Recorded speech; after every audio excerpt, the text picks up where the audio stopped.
Yeye sangwema likama mabele sangwema. Yeye sangwema likama mabele sangwema. Yeye sangwema likama mabele sangwema. Yeye sangwema likama mabele sangwema. Likamu ya mabele. Mesdames et messieurs, chers compatriotes, dans quelques heures, ce sera le 30 juin 2025. Notre pays va célébrer demain la fête de l'indépendance. En effet, un certain jeudi 30 juin 1960, je m'imagine la liesse qui a traversé tout le pays, à savoir qu'il y aura des discours au Palais de la Nation actuel.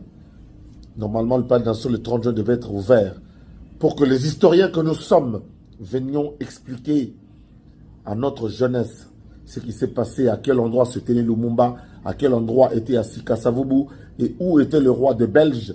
Il y a encore des historiens, des témoins vivants, mais nous qui nous sommes documentés par la suite, trouver tellement le soleil en Boka Oyo, Congo, il y a un Salignoso, Nazara Nabatenia, il y a Varese Léopard, en tant que cofondateur, il y a le Comité national de soutien au Léopard, puis cofondateur, il y a les amis fidèles de Léopard, ils ont composé dans les députés, République démocratique du Congo, aujourd'hui, à la croisée de chemin, en pleine renaissance. Les historiens, demain, seront perdus dans une multitude de causes pour dégager la hiérarchisation des faits qui ont conduit à la renaissance du Congo. Là, je prends une phrase du cours du professeur Kambaï Boatia, deuxième graduat droit, IPEN 1988, cours d'histoire contemporaine. J'ai paraphrasé son cours sur la Révolution française lorsque il y a un paragraphe, parce que les cours du professeur Kambaï, docteur Kambaï, sont à maîtriser par cœur. Il disait, il faut mémoriser ceci par cœur. Alors, j'ai retenu cette phrase-là pour la Révolution française. Il dira, les historiens oscillent dans une multitude de causes pour en dégager une hiérarchisation. La hiérarchisation des causes qui ont conduit à la Révolution française. C'est pour ça que je dis demain, en le paraphrasant, 30 ans plus tard, c'est même pas plus de presque 40 ans plus tard, qu'en disant que les historiens demain oscilleront dans une multitude de causes pour dégager la hiérarchisation des faits et d'événements qui ont conduit à la renaissance de la République démocratique du Congo, avec comme acteur principal Félix Antoine Tshisekedi, à qui tout le mérite revient. Très peu de Congolais l'ont accompagné, très peu de Congolais ont su ce qu'il faisait, très peu de Congolais ont compris quelle était la manœuvre, la marche de manœuvre dans laquelle il était en train de se mouvoir. Il a marché pratiquement comme un alchimiste, c'est-à-dire mélanger le poison et le miel, de telle sorte qu'on ne soit pas non plus, qu'on ne soit pas tué par le poison, ni entre-temps ne pas être écrasé par la beauté, par la succulence du miel. Il a, comme un équilibriste, il a réussi à traverser jusqu'à rejoindre l'autre bout du rivage. Nous avons fini. C'est déjà fini. Faire asseoir le président des États-Unis au hasard de millions de Donald Trump a consacré sa journée du 27 à la cause congolaise. Quand on regarde l'agenda du président américain, la seule activité où il apparaît pour la journée unique et qui ne va plus revenir du 27 juin 2025, c'est l'activité portant pour la paix au Congo. Cet accord-là, bon, j'appelle ça l'accord parce qu'on s'accorde qu'à 2 minimum, mais en réalité, c'est un accord pour la paix en RDC. Moi, je l'appelle comme ça. Je refuse de l'appeler accord de paix RDC-Rwanda. Moi, je l'appelle accord de paix pour la pour la paix en République démocratique du Congo. Je ne l'appelle pas accord de paix RDC-Rwanda, je l'appelle accord pour la paix en RDC, avec comme acteur principal Félix Antoine Tshisekedi Tshilombo, inspiré par Dieu et par les ancêtres. Il a été le seul à comprendre les mécanismes, comment déjouer cette machine kagamienne. Le mot existera désormais. Cette satanique machine de Kagame qui a surfé sous la vague de manque de foi, de manque de responsabilité et de sérieux, et en entraînant derrière lui, derrière cette cause, une multitude de Congolais, dont les religieux, qui ont pratiquement oublié la mission de reconstruire l'église. Cher Senko, cher SCC, à part vendre les bâtiments, à part vendre les espaces dans les écoles qui vous ont été laissés, nous sommes bien dans la modernisation, mais premier mot est Tongami na mabele à protestant. Kuna, au place de Narolia Wapi, na Mbokoni, na Chepol, et à place au Mundela Tonga, Tikla, Bino Tonga, Bino Lebo Tonga, Botekeli Indien, Botekeli Libanais. Ba commerçant, beaucoup ici, commerce. Na musala ya nzambe soki yezo azalaka alingaki ko chicoter bino et puis tala bien nzambe azo chicoter Senko na SCC déjà aza ko chicoter Senko na SCC déjà lelo bolandi vidéo ya opposant à Kagame alobi ke plan nyonso ya Senko ya kotambola nango ezaki cardinal mbongo akene ko zwango na maboko ya Kagame ye moko vous vous souviendrez. Fatima na malamu ya bibino yoki bino kaka ekotia webimia wa akosala plan oyo nzambe na yeba yokanaki na lingaka eloko wana mingi ke ngai Zakari na nzambe makamu na ngai kosalama ndenge ngana nzambe toyokanaki yo ndenge yo yokanaki yo ndenge ozokadisa kosalama bongo te makamu ya Congo ekosalama ndenge Fati na nzambe basololaki yango ntango alobaki nzambe na pesi yo o régner sur mboka oyo alobaki on a kata stade des martyrs, l'endroit le plus vaste de la République démocratique du Congo, en termes de contenu et de contenance d'êtres humains, le stade de Martyrs. Nzambe na pesi yo Congo oyo. Yena nzambe nenge ba yokanaki, nenge ba solaki. Ndenge ko salama, e ko salama nenge Senko koloba te, nenge Kabila koloba te, nenge Kagame koloba te, même pas nenge o ba Qatar ba matin. Bon, tala bino moko cérémonie à lobi nenge zalaki, on dirait que c'était une cérémonie mystique. Et bandit la prière, Donald Trump a tient moutou na se. Azo sambela pour la Congo. Moi, si Azo sambela pasteur, on dit que heureux celui qui apporte la paix. Et après, à Koubisi, président Donald Trump, on dit que Moli Monaïso travaille pour la Kimia, Nzambe, ou bénissez, pas aux autres travailler pour la Kimia. Peuple congolais a souffert mingi. Peuple congolais a souffert mingi. Yango wana pour la Kimia. Yango wana pour la Bolingo, pour la Boboto. Yango to makambo esalami nenge salami wana. Pene tuzo kina malem nzamba batela biso.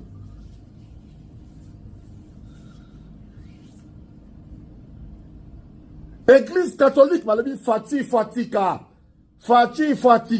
Atika manda. Atika manda. Alléluia. Atika manda pour asali bino nini. Manda ezate. Botala tango Kabila convoqué qui dialogue. Même tu convoqué qui dialogue. Ouais, 2016. Kabila a été fait mandat. Kabila a été fait mandat. C'est pour cela qu'elle convoqua qui dialogue. En 1990, Mobutu était fait mandat. C'est pour ça qu'il y a eu la conférence nationale souveraine. Mais à peine nous venons d'élire Félix Antoine Tshisekedi en 2023, c'est quoi Télémi a dit non, le président doit démissionner. Bananga, le président va démissionner. Doit démissionner. Mandat ya Sika Bandi ya Mupia ya Mubimba. Ata Yomoko. Corneille Nanga, les 30 yango, tu n'es pas garçon. Tu n'es pas garçon. Parce que si tu étais garçon, toi et Kabila, si vous étiez des garçons, le 30 juin, il y a un peu de Kishasa. Dès le Robinson Bazakle, Tolu Kabanzela ou Kimela. Ou un coup d'un signe qui s'est mis tout manachu, que boire bon vite en Lubilou, les Ronen Sanyamuki déjà. Corneille Nanga, les 30 juin, en gros, comme il entend. Au 23h59. Ah, ok. Le plus comme à 23h59, avant tout comme à minuit, le 1er juillet. Senko na SCC Batelébi, le président doit démissionner. Il faut qu'il y ait un dialogue inclusif. Il faut qu'il y ait Bonaboui. La conception, la hiérarchisation des termes de compréhension, des termes de référence, du mot ou de l'expression inclusivité. Les historiens auront le temps de hiérarchiser. Senko a tellement qui bota la Senko Kalami qui le président doit démissionner. Senko Bayaki va tamboli partout. Tango bazo kende bazo benga mutute, tango indeli bango bakwe na vélo soni, bango benga sa presse. Monsieur, vous n'êtes pas dans cet accord, vous êtes dehors, vous êtes pour tour, comme tout le monde. Et t'as les binotés. Vous êtes pour tour. Les Américains, ils ont chambon na bango team, ils ont ça le bénéfice, ils ont la stabilité zalao. 2028, on a tout talent, on peut déjà bouiller. 2028, on a tout déjà. Américains chambon na ye, ba milliards na ye, na bandi bénéfice na instabilité. Boko sakana pe boko sepela. Zana bon côté les rango yango yo. Les rango yango yo. Koyoka sonité katisa. Katisa, il y aura du bon côté de l'histoire. Accord au Congo a signé République démocratique du Congo na États-Unis d'Amérique et ça accord d'État à État.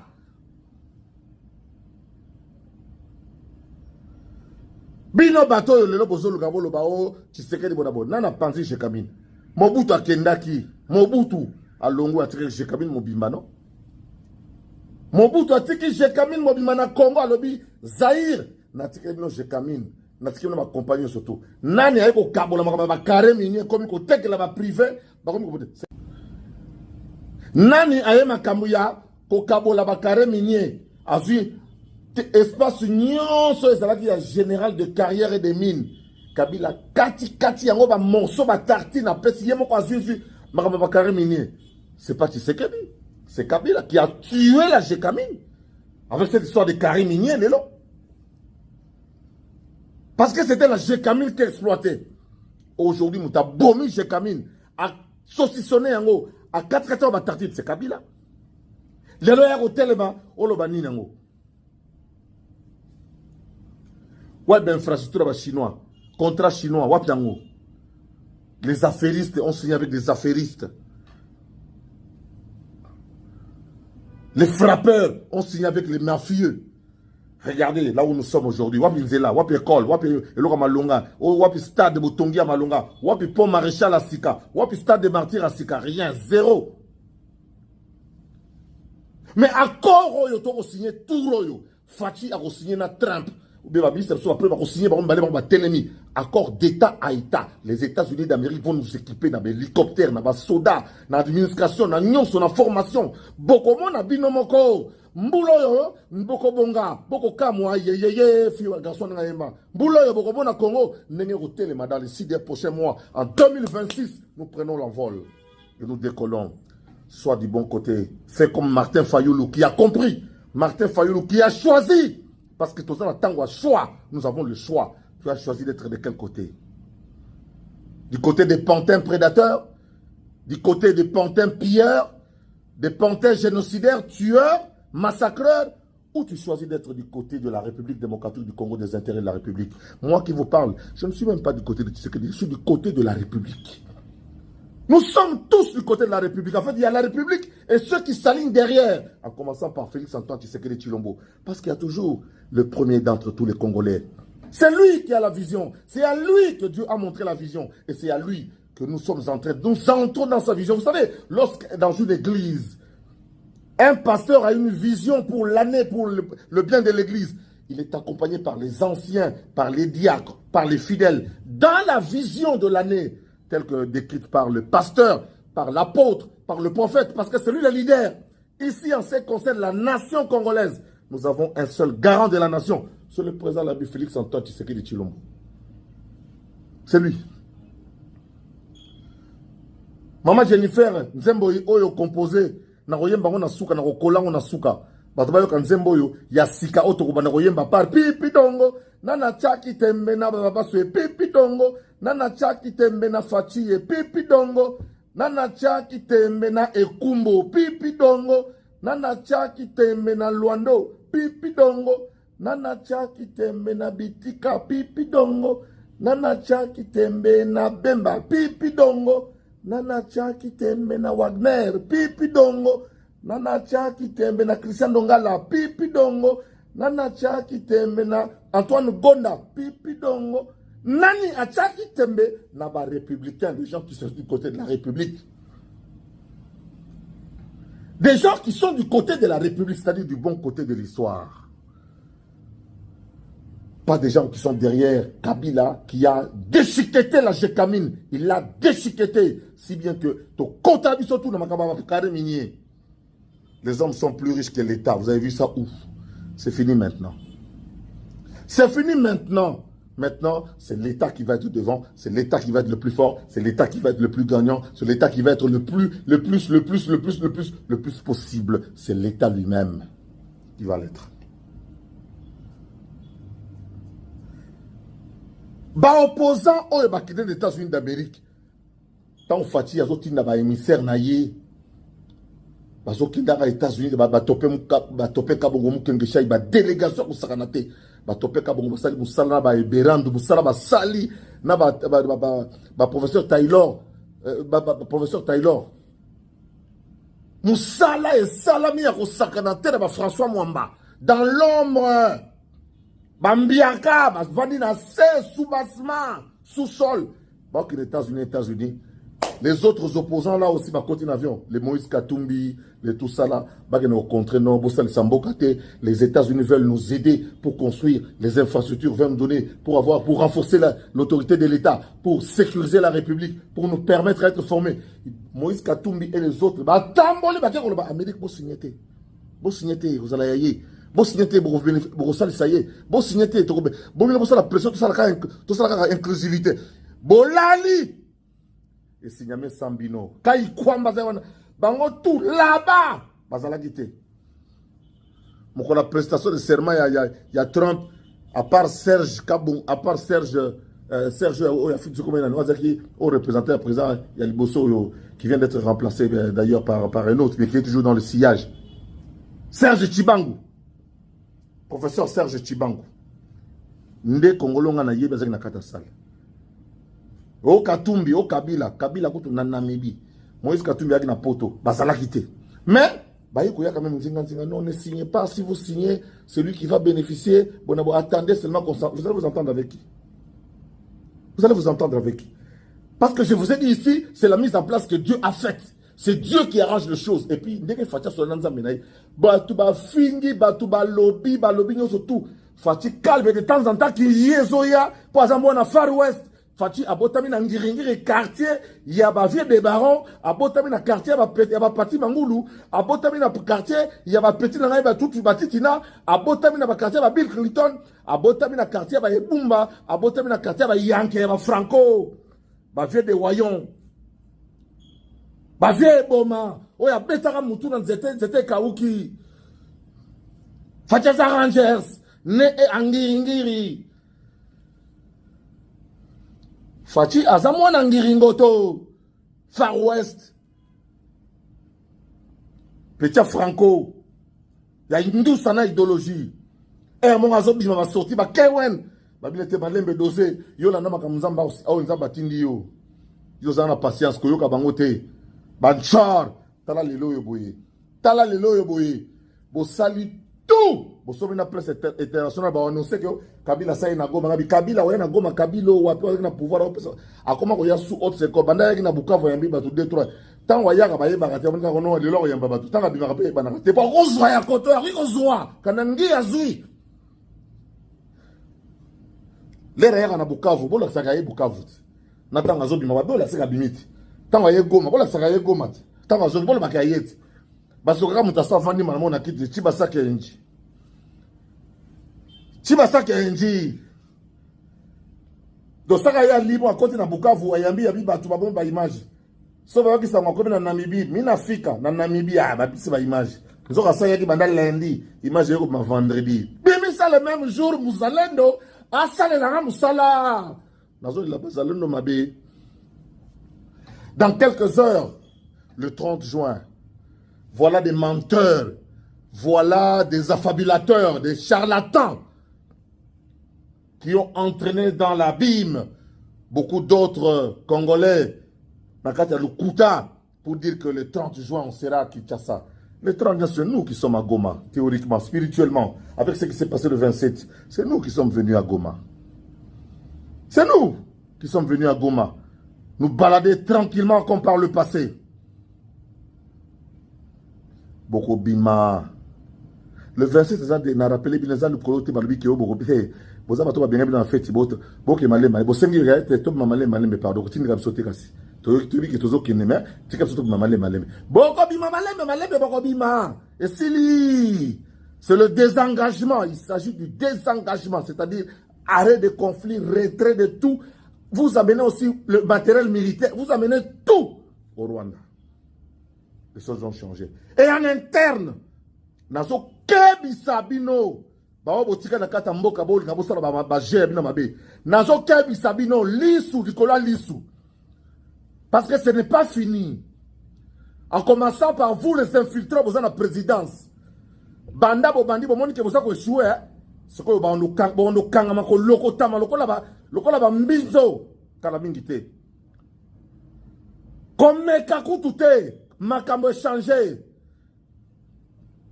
Jésus lui-même monte la garde maintenant. Vous êtes espionnés, surveillés. Blague kutu te Nikoloyo. Le 1er juillet, je reviendrai pour vous regarder dans les yeux. Bodo ba nombre ya bateau. Mon papa monde ba kosa ki maman monde ba kosa ki yo. Baza ba tintin ba lu ko place ko kende. Mais ba mboka na ba ko kende, ba tambola bien pour Congolais za soso pembe. Ba tambola bien. Congolais nyo surtout za na mission. Za na mission.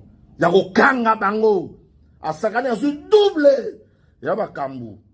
Côté bo kuta na ko nzangodi. Banda es. Donc, c'est une chose pour se justifier. Mukwege a personne qui positionne ailleurs. Pour que considérer ma cambokeo a s'appelle d'accord pour à coopérer sur ma momite pour se guerre vidé. À coopérer sur te à ça je l'ai pris Nobel écoute. Parce qu'on a pris Nobel dans le domaine de mon combat la mort. On a évité ça en sous des fois. Oh ya ça zui et coquille. Donc bituma et sili mukwege a changé cop. A ce qui docteur normal. Azongi docteur, azongi docteur. Azongi docteur. Et ça va bien. Ndeng azongi docteur. Moïse Katumbi, lobi no zaranango, ya matière. Ba comment à place train paraté. Mais batu oyo, topé ka bongo mukenge shaya kene kotala. Oyo, Eberand, professeur Kasmir, azaki na bango en contact. Oyo, bazaki na tongotak na Taylor Lubanga. Dango, nde, alia kape ba melakana, mwana mobali oyo. Trump. Bango nde basali en sorte que, envoyé spécial à Yawa, journaliste et puis na propre à Kotaka, tina kati, neti zakle, ayati yawa. Ayasali interview na président Pierre Zongi, neti zakle. Pour belé batawa pour tout. Mon nogoka musika boye. Bozele na défilé di bozela bokene kolosi bomona ifati. Photo zakite ba baké kolosi ba sambwe ba leli. Ya boninga na yaki kuna ba bisango ya na ote po président ya bamutu te. Yo monaki selfie. Voilà, le président vient d'arriver, nous sommes avec lui. Il n'est pas avec vous, il est seul. Le président n'a reçu personne, ça va être ainsi.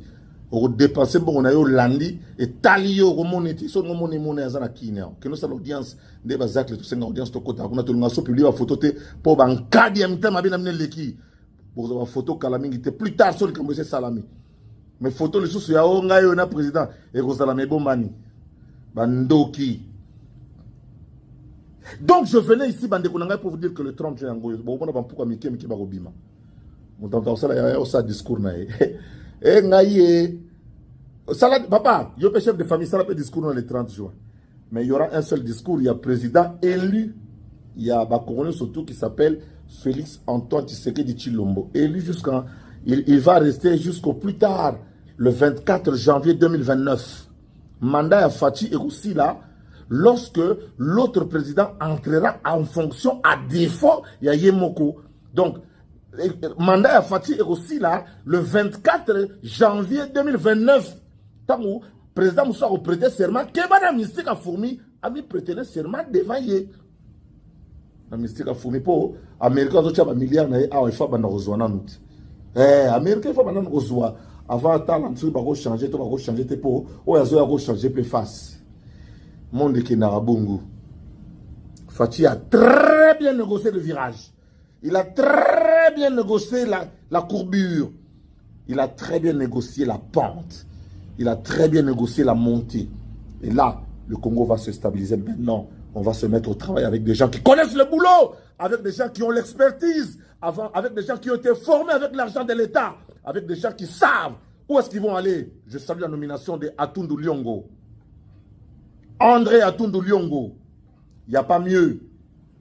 C'est un agent connu et reconnu.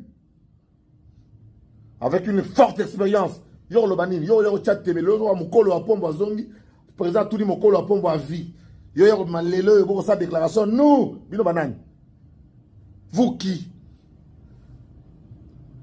L'heure est venue, on prendra les meilleurs d'entre nous, on prendra les meilleurs d'entre les Congolais, on prendra ceux qui ont l'expertise, ceux qui savent où est-ce qu'ils vont. Ils ont une mission. Batmake mission na Japon, bakimi stand, akena kokota kota la boutique à Yoji. On a tala déjà. Akena en 2006 va liboso. So ba nomenga le na kota boutique à Yoji sundeni. Butake Bruxelles, atiki mission, akena na tomé ko lukaba wax. Mbokatier. Non, nous prendrons maintenant, l'heure est venue. Dieu a déjà préparé certains d'entre nous à de nouvelles fonctions. Dieu nous a tous préparés à de nouvelles choses. Veuillons nous adapter. Fonction publique ou pas publique, moi, voici mon travail et voici ma place. Personne ne la prendra. Celle de vous informer, de vous ouvrir les yeux sur ce qui se passe chez nous. Les abbés, Senko Nabaoyoba, Sopozaki, Baloui Fatifa Tika, Fatifa démissionné, Fatifa Salaboyeboye, Makia vous a plein pas Kagame, opposant à l'Obiango, on nous donne raison, nous remercions le président. Vous ne remerciez personne. Makambo, ni ba Senko, Bozali Bana, peuple, tant qu'on se soudé en gros. Moïse Katumbi na équipe na eba tutu bokite kuna bokine États-Unis oh non bo signé na été balingi ba signé pour ba tonga ba hôpitaux ba tonga ba nzela ba tia ba train ba rail ba autoroute et ça sa population bino boke bo bino so bo signé ngo yene mta gagner pour no le kabazela tout malamoko bo échoué banguna ba échoué oh bo bisa bo échoué oh Lelo moto mokola makambo malamu sango malamu pona RDC sango malamu pona biso pona mboka nsomi ya Congo. Vive le 30 juin natiki place là-bas. Les pantins qui viendront faire le discours à la nation. Papa, oh ça discours à la maman, il ça ça discours à la nation. Nation nim. Yaye virtuel ya Gondwana. Message na yo nanga oh yo soki nani soki kabila message osala ya nani ngabe na sala message siko ngana yo to akuna musika mokonzaza moko di tata bon moko mokozi bon moko mboka bon moko République démocratique du Congo mboka mtsomi ya biso tala couleur ba couleur qui toko vive la couleur o isa varese nanga zakari ba baso leopard yo na la télé bino boye botika la malamu pe boyo kanzembo oyo na ko yembela bino euti e passer na biso oyo sali po na mboka na biso inspiration na ye azana inspiration makasi mingi boyo kanze mongo célébrer zamba sunga biso petoko keneli biso biso tokolonga etumba ya Congo elongo na Faci mokonzi biso tokolonga etumba ya Congo elongo na Faci mokonzi peuple alingi Congo ekende liboso elongo na Faci mokonzi peuple alingi Congo ekende liboso elongo na Faci mokonzi biso tokolonga etumba ya Congo elongo na Faci mokonzi biso tokolonga etumba ya Congo elongo na Faci mokonzi peuple alingi Congo ekende liboso elongo na Faci mokonzi biso tolingi Congo ekende liboso elongo na Faci mokonzi nzembo ya mama Nathalie na Florence na Italie. Vive le 30 juin, vive l'indépendance, vive la naissance de la République démocratique du Congo, vive le président Félix Antoine Tshisekedi et son peuple. Nous sommes vainqueurs. Bassambodi, célébrer, c'est le 30 juin. Mais la champagne. Balali, Babandaes,